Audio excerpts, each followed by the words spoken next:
এইটো সমগ্ৰ অসমীয়া জাতিৰ প্ৰতি অপমান। ডুপ্লিকেট মাল বুলি ক'ব পাৰে। তেওঁ এজন অসমীয়াৰ হোৱাৰ যোগ্য নহয়, তেওঁ এজন মানুহ হোৱাৰ যোগ্য নহয়, তেওঁ মুখ্যমন্ত্ৰী হোৱাটো যোগ্য নহয়। ডক্টৰ হীৰেণ গোহাঁই ছাৰৰ দৰে এজন বৰেণ্য অসমীয়া অসমৰ মুখ্যমন্ত্ৰী ডাঙৰীয়াই ডুপ্লিকেট মাল বুলি যিটো শব্দ ব্যৱহাৰ কৰিছে, এইটোৱে শ্লীলতাৰ সকলো সীমা পাৰ কৰি দিছে। এইটোৱে সভ্য সমাজক অপমান কৰিছে। আৰু এইটো কেৱল ডক্টৰ হীৰেণ গোহাঁই ছাৰৰ প্ৰতি অপমান নহয়, এইটো সমগ্ৰ অসমীয়া জাতিৰ প্ৰতি অপমান। মই ভাবোঁ যে ডক্টৰ হীৰেণ গোহাঁই ছাৰক যিজন অসমীয়াই ডুপ্লিকেট মাল বুলি ক'ব পাৰে, তেওঁ এজন অসমীয়াৰ হোৱাৰ যোগ্য নহয়, তেওঁ এজন মানুহ হোৱাৰ যোগ্য নহয়, তেওঁ মুখ্যমন্ত্ৰী হোৱাটো যোগ্য নহয়।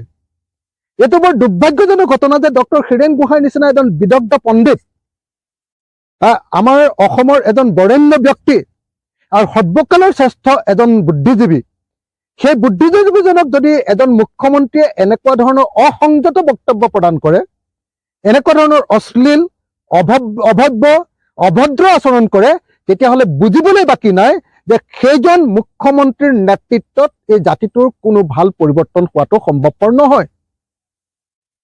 এজন মুখ্যমন্ত্ৰীয়ে কেৱল ডক্টৰ হীৰেণ গোহাঁইৰ নিচিনা বিদগ্ধ পণ্ডিতকেই নহয়, যিকোনো সাধাৰণ এজন ব্যক্তিকো সন্মান সহকাৰে কথা ক'ব লাগে।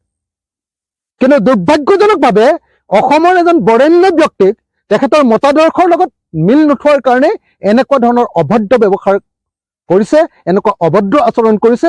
আৰু এই আচৰণৰ দ্বাৰা প্ৰমাণিত কৰি দিছে যে আচলতে অসমৰ মুখ্যমন্ত্ৰীজন এজন অসংস্কৃত ব্যক্তি।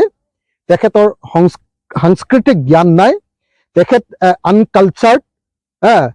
আৰু এনেকুৱা ধৰণৰ কোনো আনকালচাৰ্ড মানুহবিলাককে আপোনালোকে সকলোৱে জানে, এনেকুৱা ধৰণৰ আনকালচাৰ্ড কামবিলাককে জ্যোতিপ্ৰসাদে আমাৰ দুষ্কৃতি বুলি কৈছিলে। এজন দুষ্কৃতিকাৰী কেতিয়াও এজন ভাল মুখ্যমন্ত্ৰী হ'ব নোৱাৰে। এনেকুৱা ধৰণৰ অভব্য আচৰণ কৰি এজন ছিনিয়ৰ মানুহক, এজন বয়োবৃদ্ধ মানুহক এনেকুৱা ধৰণৰ অভদ্ৰ আচৰণ কৰি তাকো জাতিৰ কাৰণে সৰ্বস্ব ত্যাগ কৰা এজন, সৰ্বস্ব লাগি থকা এজন মানুহক এনেকৈ অভদ্ৰ আচৰণ কৰাটো দুৰ্ভাগ্যজনক। মই অসমৰ মুখ্যমন্ত্ৰী ডাঙৰীয়াক এনেকুৱা ধৰণৰ বক্তব্য উঠাই ল'বৰ কাৰণে, ৰাজহুৱাভাৱে ক্ষমা বিচাৰিবৰ কাৰণে আৰু ডক্টৰ হীৰেণ গোহাঁই ছাৰৰ ওচৰতো ক্ষমা বিচাৰিবৰ কাৰণে অসমৰ মুখ্যমন্ত্ৰী ডক্টৰ হিমন্ত বিশ্ব শৰ্মা ডাঙৰীয়াক আহ্বান জনাইছোঁ।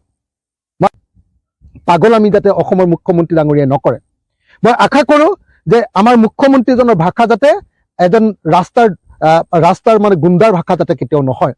মই আশা কৰোঁ যে আমাৰ অসমৰ মুখ্যমন্ত্ৰীজনৰ ভাষা যাতে কোনো পধ্যে হোষ্টেলৰ চেঙেলীয়া বয়সত যে আমি কোৱা যিবিলাক শব্দ, চেঙেলীয়া বয়সত কোৱা শব্দবিলাকে যাতে আজিও মুখ্যমন্ত্ৰীজনৰ মুখখন শোভা পাই নাথাকে।